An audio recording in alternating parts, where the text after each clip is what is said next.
अक्टूबर 7वीं 18। बारिश की बूंदें खिड़की पर ऐसे बज रही थीं जैसे कोई अनजान मुसाफिर अंदर आने की इजाजत मांग रहा हो। मैंने उस मनहूस तस्वीर, उस श्रापित टेप को देखा जिसमें धुंधली तस्वीरें एक बुरे सपने की तरह चल रही थीं।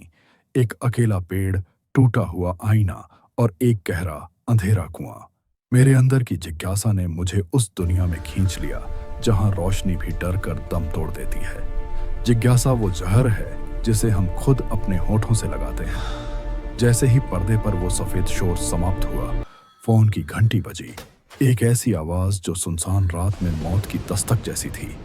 एक ठंडी बेजान आवाज ने सिर्फ 2 शब्द कहे, 7 दिन। 7 दिन। 7 दिनों का वक्त मिला है मुझे अपनी सांसें गिनने के लिए, इससे पहले कि अंधेरा मुझे हमेशा के लिए निगल ले। वक्त रेत की तरह है, जितना जोर से पकड़ो उतनी ही तेजी से फिसल जाता है। मैंने तहकीकात शुरू की, उस द्वीप की तरफ रुख किया जहां से यह श्राप शुरू हुआ था। वहां घोड़े समंदर में कूदकर खुदकुशी कर रहे थे, जैसे कुदरत खुद उस पाप से भाग रही हो जो उस जमीन में दफन था। हवा में नमक नहीं, बल्कि पुराने गुनाहों की बू थी। समंदर उन चीखों को दबा लेता है जो जमीन बर्दाश्त नहीं कर सकती। मुझे पता चला उस बच्ची के बारे में, समारा। वो कोई शैतान नहीं थी, बल्कि एक ऐसी मुसीबत थी जिसे उसकी अपनी माँ ने भी ठुकरा दिया था।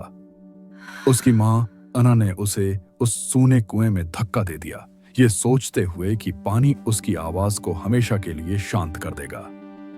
माँ की गोद सबसे महफूज जगह होती है जब तक वो कब्र न बन जाए। मैं उस कुआं के पास गई, जहां पत्थर भी ठंडे थे और हवा रुकी हुई थी। मैंने उस ढक्कन को हटाया और नीचे अंधेरे में झांका, जहां 7 दिनों तक वो बच्ची जिंदा रही थी, पत्थरों को खरोंचती हुई, रोशनी की एक किरण के लिए तरसती हुई। अंधेरे में अकेला छोड़ दिया जाना मौत से भी बदतर सजा है। मैं नीचे उतरी, उस गंदे पानी में जहां समारा की लाश अभी भी इंतजार कर रही थी। मैंने उसके गले सड़े जिस्म को गले लगाया, ये सोचकर कि शायद मेरी हमदर्दी उसकी नफरत को शांत कर सके। उसके बाल मेरे चेहरे पर चिपक गए, जैसे कोई डूबा हुआ इंसान आखिरी सांस लेने की कोशिश कर रहा हो। कुछ जख्म इतने गहरे होते हैं कि उन्हें प्यार भी नहीं भर सकता। हमने सोचा श्राप टूट गया, हमने सोचा हम बच गए। पर अगले दिन मेरे साथी नोआ के कमरे में टीवी अपने आप चल पड़ा। स्क्रीन से पानी टपकने लगा और वो वहां थी। वो पर्दे से बाहर रेंगती हुई आई। उसका शरीर टूटा हुआ था, पर उसका इरादा मजबूत था। शैतान कभी नहीं सोता, वो बस अपनी बारी का इंतजार करता है। नोआ के चेहरे पर जो खौफ था, वो मौत का असली चेहरा था। समारा ने उसे अपनी नजरों से ही मार डाला। उसका चेहरा डर से बिगड़ गया था। तब मुझे समझ आया, ये श्राप माफी मांगने से खत्म नहीं होता। इसे जिंदा रखने के लिए इसे फैलाना पड़ता है। जिंदा रहने की कीमत अक्सर किसी और की मौत होती है।